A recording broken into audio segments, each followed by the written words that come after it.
নমস্কাৰ বন্ধুসকল, মই আজি উপস্থিত হৈছিলোঁ ডিব্ৰুগড় জিলাৰ পিঠাগুটি গড়চিৰিকাৰ আমাৰ হৰেণ হাতীমূৰীয়া গৃহত।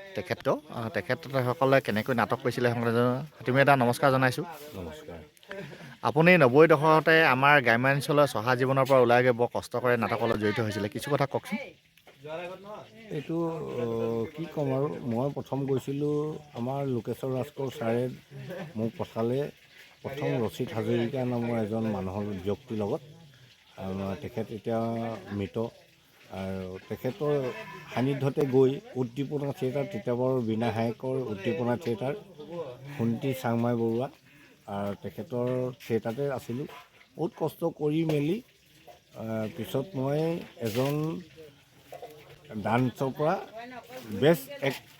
তাত মই এক্টৰ এজন হ'লোগৈ, আৰু তাৰ পৰা একেৰাহে গৈ আহি তাৰপিছত অগ্নিসুৰ থিয়েটাৰ খুলিছিলে আলফাই আপোনাৰ ধেমেচি কোচগাঁৱত। সেইখনত থাকিলোঁ, আৰ্মি খেদা খাই আৰ্মি খেদা খালোঁ। তাৰ প্ৰভাতী সুৰ থিয়েটাৰ কলাখোৱাত খুলিছিলে, আলফাই খুলিছিলে।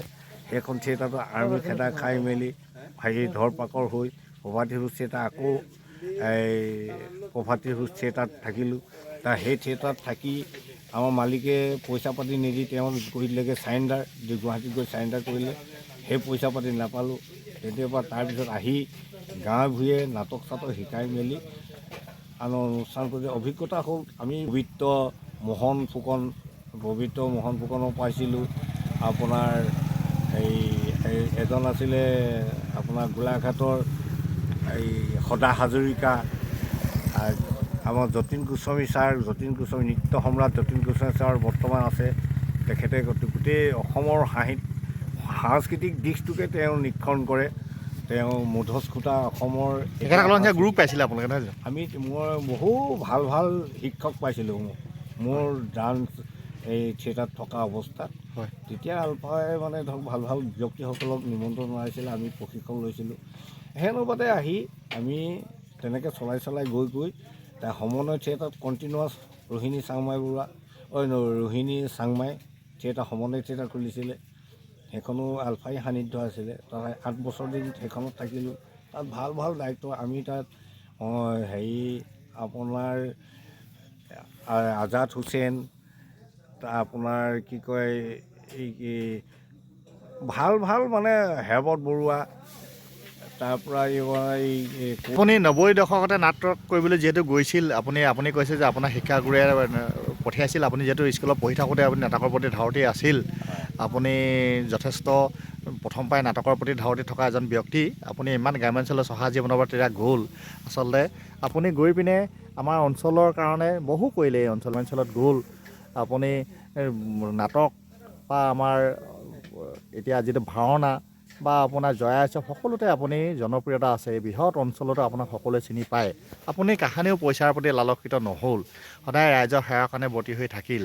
আপুনি এফালে ঘৰ, আনফালে নাটকৰ প্ৰতি ধাউতি, দুয়োটা পৰিচালনা কৰাৰ ক্ষেত্ৰত যথেষ্ট অসুবিধা। আপুনি জীৱনটো কওকচোন। আপুনি যিহেতু পইচা কাহানিও লোভ নকৰিলে, যথেষ্ট কষ্ট কৰে আপুনি এইবোৰ কৰিবলৈ, নহয় ৰাইজৰ সমাজৰ কাৰণে ভাল পায় কাৰণে, নহয় জানো? হয়।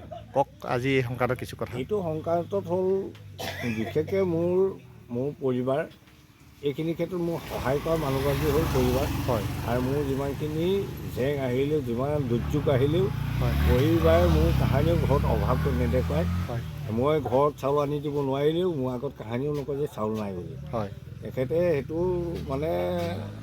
মই যেনেকৈ হ'লেও সেইটো যোগাৰ দিওঁ। হয়, আৰু আজিলৈকে আমাৰ মনোমালিন্য নাই। মোক আজিও ওলাই যাবলৈ তেওঁ মোক প্ৰেৰণা দিয়ে। আৰু মোৰ পৰিবাৰে ব্ৰইলাৰ কাটে, মাছ কাটে, এখন দোকান চলায়, ঘৰ চলায়। আৰু যি আমাৰ গাঁৱতো যিকোনো এখন সকামে গ'লে তেওঁৱেই আমাৰ বিশেষকৈ ৰাইজৰ তেওঁ গ'লে আমাৰ গাঁৱৰ ৰাইজে এই আহিলে চিন্তা নাই বুলি কয় আৰু। গতিকে এনেকৈ সমাজখন চলাই গৈছে। গতিকে বিশেষকৈ মোৰ পৰিবাৰ আপোনাৰ বৌৰ কাৰণে আপুনি আগুৱাই যোৱাৰ ক্ষেত্ৰত ৰাইজৰ কাৰণে সুবিধা হ'ল, নহয় জানো? কাৰণ কাৰোবাৰ সহায়টো লাগিবই। আপুনি কওকচোন, আপোনালোকে যেতিয়া নাটক কাৰণে যায় শিকাবলৈ বা আপোনালোকে নাট পৰিচালনা কৰিবলৈ গৈছিলে বা থিয়েটাৰ অভিনয় কৰিছিলে, তেতিয়াতো আপোনালোকৰ খুব অভাৱ অভিযোগ আছিল। আজিৰ দৰে মোবাইল নাছিল, ৰাস্তা ঘাট নাছিল, মটৰচাইকেল নাছিল। আপোনালোকে গ্ৰাম্যাঞ্চলত গৈ পিনে কাৰেণ্ট নাছিলে শিকাওঁতে। আপুনি বিশেষকৈ নাটক শিকাওঁতে আপোনাৰ অসুবিধাবিলাক কিছু কথা কওকচোন। নাটক শিকাবলৈ যাওঁতে আমি বিশেষকৈ মই যেতিয়াবা নাটক শিকাইছিলোঁ তেতিয়াতো সম্পূৰ্ণ চাকি পোহৰতে কৰিছিলোঁ বাৰু। হয়। তেতিয়া চকু ভাল আছিলে, চাকি পোহৰত কৰিছিলোঁ। চাকি পোহৰত কৰি যিদিনাখন নাটক হয় সেইদিনাখনেই আৰু এই যেনে তেনে জেনেৰেটৰ আনি হয়। দেৱাখতীয়াত আমি যেতিয়া কৰিছিলোঁ তেতিয়া হয়তো আমি গেছ লাইটত কৰিছিলোঁ, তেতিয়া জেনেৰেটৰো নোলাইছিলে নেকি। দেৱাখতীয়াত যেতিয়া আমি কৰিছিলোঁ আমাৰ অঞ্চলত নাই আৰু জেনেৰেটৰ অভাৱ তেতিয়া যথেষ্ট। যেতিয়া হয়। জেনেৰেটৰ নাছিলে, হয়। তেতিয়া আমি গাঁৱৰ মানুহে বাঁহ তুলি হয়। আমাৰ ঘৰৰ বাঁহ তুলি আমাৰ এই নাহৰ পাত বান্ধি কলপাত বান্ধি এনেকৈ পেণ্ডেল বনাইছিলে। পেণ্ডেল বনাই তাত নাটক প্ৰদৰ্শন হয়। ইমান ভাল লাগে মানে এই নাটক ৰিহাৰ্চেল কৰি লৈ পেলানি ইঘৰত ভাত খাবলৈ মাতিব, সিঘৰত ভাত খাবলৈ মাতিব। হয়। এইটো কৰা যোৱা লাগে, আমাৰ ঘৰত আজি ভাত খাব ছাৰে, আমাৰ ঘৰত আজি ভাত খাব ছাৰে, এনেকুৱা কৰা যোৱা লাগিছিলে। হয়। কিন্তু আজি সেইটো পৰিৱেশ আজি নাই। হয়। আপোনালোকক দেখিছিলোঁ যে যিহেতু আমি আমাৰ অঞ্চলত আপুনি কেইবাবাৰো নাটক কৰোঁতে দেখিছোঁ যে আমাৰ নাটকৰ শেষত আপোনালোকৰ আচলতে এখন গামোচা আৰু এখন প্ৰশংসাপত্ৰই দিব পাৰে, কাৰণ পইচা পাতি খুব অভাৱ আছিল আগতে। কিন্তু আপোনালোকে তেনেকৈ খুব সুখী হৈছিলে, খুব ভাল পাইছিলে। আৰু তেনেকৈ আজি সমাজত এইটো নাইকিয়া হৈছে।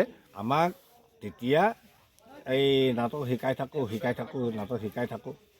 আমাৰ যেতিয়া নাটক শেষ হৈ যায়, যিদিনাখন আমাৰ বিদায় হ'ব আৰু সেইদিনাখন গোটেইখিনি ল'ৰা ছোৱালী আহি তামোল পাণ এযোৰ দিব, পইচা 100 টকা 50 টকা বা 200 টকা পইচা দিব আৰু গামোচা এখন দি গোটেইখিনি সেৱা কাঢ়িব। সেইটোৱে আমাৰ কাৰণে আশীৰ্বাদ কোটিপটীয়া সম্পত্তি সেইটো। হয়। সেইটোক লৈ আমি বিৰাট গৌৰৱান্বিত হৈছিলোঁ। আমি হৰেণ মুখেৰে নিশ্চয় শুনিছে, গম পাইছে তেখেতসকলে কিমান সমাজপ্ৰিয় আছিল, সমাজৰ কাৰণে সকলো কৰিলে। এতিয়াও তেখেতে কৰি যাম বুলি কৈছে, সদায় সমাজখনক ভাল পায়, সমাজে অগ্ৰাধিকাৰ দিয়ে। আমি তেখেতক ৰজা ঘৰে প্ৰজা ঘৰে সকলো গুৰুত্ব দিবলৈ আহ্বান জনাইছোঁ। আজি এনেদৰে ব্যক্তি নাইকিয়া হৈছে আমাৰ সমাজত, ইমান চিন্তা উদাৰ। তেখেতে এতিয়া বৰ্তমান দোকান পোহাৰ দি তেখেতে চলাই আছে। তেখেতৰ পৰিবাৰে যথেষ্ট দোকানখন দি ধুনীয়াকৈ সুন্দৰকৈ চলাই বুলি কৈছে, যোৱাত ক'তো অসুবিধা নাই। যি কি নহওক, আমাৰ হৰেণ সদায় দীৰ্ঘায়ু কামনা কৰিছোঁ। তেখেতে সদায় ভালকৈ থাকক, সমাজৰ এজন আদৰ্শৱান ব্যক্তি হৈ থাকক। আমি তেখেতক খুব ওচৰৰ পৰা পাইছোঁ, ভাল লাগে। তেখেতে এজন খুব উচ্চবাদী, আমাৰ চহা জীৱনৰ পৰা যোৱা এজন ব্যক্তি, যিজন ব্যক্তিয়ে এই অঞ্চলৰ পৰা গৈ আমাৰ নাটকৰ ক্ষেত্ৰত বৃহৎ এটা প্ৰভাৱ পেলাইছিল, বা আমাৰ যিকোনো ক্ষেত্ৰতে আৰু অনুষ্ঠান প্ৰতিষ্ঠানৰ ক্ষেত্ৰতে। হৰেণ সদৌ শেষত আপোনাক ধন্যবাদ জ্ঞাপন কৰিছোঁ, আপোনাৰ দীৰ্ঘায়ু কামনা কৰিছোঁ। ধন্যবাদ।